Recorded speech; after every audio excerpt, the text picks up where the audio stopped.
I'm Robert Anton Wilson, and I've written 31 books, which astonishes me. I didn't know I had that many in me. My 32nd book will be published by HarperCollins in July. It's called Everything is Under Control, and it's an encyclopedia of conspiracy theories, including occult conspiracy theories, and it does have an entry on Jack Parsons in it. Parsons' involvement with the occult is a very, very interesting second hidden life. Two, almost schizophrenically, two separate activities. One in which he was rocket scientist by day, and by night he was the mystical master of the local lodge of Aleister Crowley's. Which raises then, well, when did he start doing that? How deeply was he involved? What in fact did he do? How deep into magic did he get? He got pretty deep. The lodge that was established here in Pasadena of the Order Templar Orientalis, the OTO, which was an organization of Aleister Crowley's. Crowley's from England. It's a long story about who he is. What he wanted was for people to use his methods to discover the truth of their own inner nature, which is different for every person. That's the meaning of Crowley's mantra: every man and every woman is a star. You got to find the star within yourself. And Parsons found the star within himself. Aleister Crowley, born Edward Alexander Crowley, in Leamington Spa, about 1875, I believe. Son of a brewer. His family were members of the Plymouth Brethren, which is not the same as Quakerism, but has some of the same qualities, a Calvinistic type of Protestantism, where they reject the idea of established church. Very complex background. Getting into Crowley's biography would take forever. Suffice it to say that he was raised more or less in the form of an only child in a closed family, upper middle class, no sensible contact with life as we know it in public schools until later, and a man of remarkable literary talent, and talent in some other areas on the level of genius. Sometime in the late 1930s, he was introduced to a book of Crowley's. He read it, and it struck a very responsive chord in Parsons. Science is an outgrowth of magic, old magic. They used to believe that the planets were angels.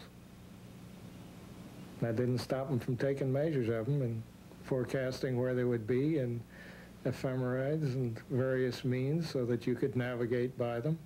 In magic, ancestral to the sciences, just as Isaac Newton who was essentially the founder of classical physics in his mathematical treatises and works. Isaac Newton was mainly interested in most of his life in theology, in astral matters, seeing the invisible and weighing the unknown, and he found no conflict between the notions of science and mysticism, except that those things that are more easily measured in an accurate way generally get lumped down as science, and those things that are harder to measure and more personal in their descriptions generally are associated with mysticism. That lodge functioned for during the 1930s. Parsons and his wife became a part of it and moved up in the ranks, was initiated, became a practitioner, became good at it, and eventually displaced the lodge master and became appointed by Crowley at a distance of the master of this local lodge. And in about 1941-42, moved into a beautiful mansion on South Orange Grove, which became the home rented out to various and sundry bohemians who came to live there and were a part of an organization that came and went, shifted and changed, but surely would have been considered strange, offbeat, out of the ordinary. Then you start getting some pejoratives like kooks and crazies and They do things up there you don't want to know. Neighbors began calling the police. There was a party that lasted 5 days. A naked woman jumped through a ring of fire 9 times in his backyard. Well, the police went up, and what they heard and what they found and what they decided was, we're a religious organization. We have certain rituals that we practice, but we're not subversive. We're not doing anything that is corrupting of morals. And they agreed with that and said, well, freedom of religion, nice, honorable folks, well-connected. And then comes in this thing of, well, there were lawyers and attorneys and who all else might have been members of the lodge that pulled a few strings, and the police went away and things were okay. Apparently, one of the things that attracted Jack to the order is that people didn't have some of the social hang-ups, and that included sexual mores. Into the picture then comes another individual who Parsons in his own writings never really identifies. Simply, he identifies him as his assistant. And Parsons decides to try to do something that Aleister Crowley had suggested, that is based upon a very high level of magic, and that is to sire a so-called Moonchild by calling upon the whore of Babylon, as talked about in the book of Revelations, through sexual relations with a woman in a ritual setting. Parsons got involved in this idea of the Moonchild from one of Crowley's novels, and the idea is to create an infant who will be born all through the 9 months of pregnancy. There will be all these magical and magical in quotes and other influences to separate the child from normal earthly influences and make them more compatible with life in outer space,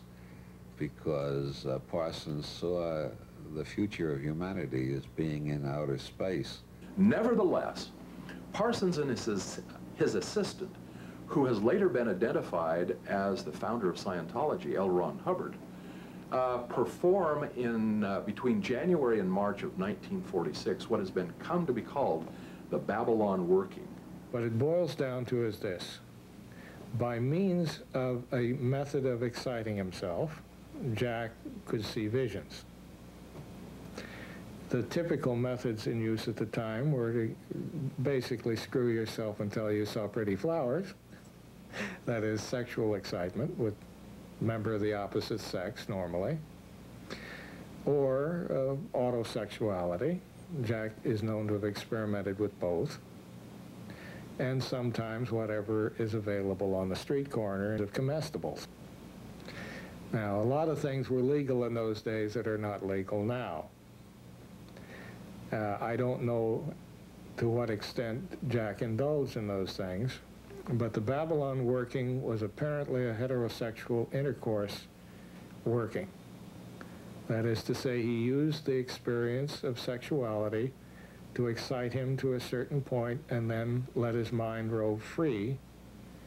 And although Crowley would do this with a medium of sorts, as well as on his own, Jack apparently said what he imagined.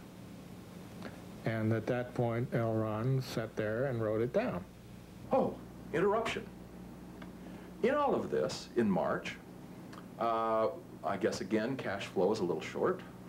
Parsons and Hubbard decide that there's something that they could do to change this, and that is they'll pool their resources, form a corporation whose purpose is to go to the East Coast, buy yachts, sailing vessels, and transport them to the West Coast and sell them at a profit.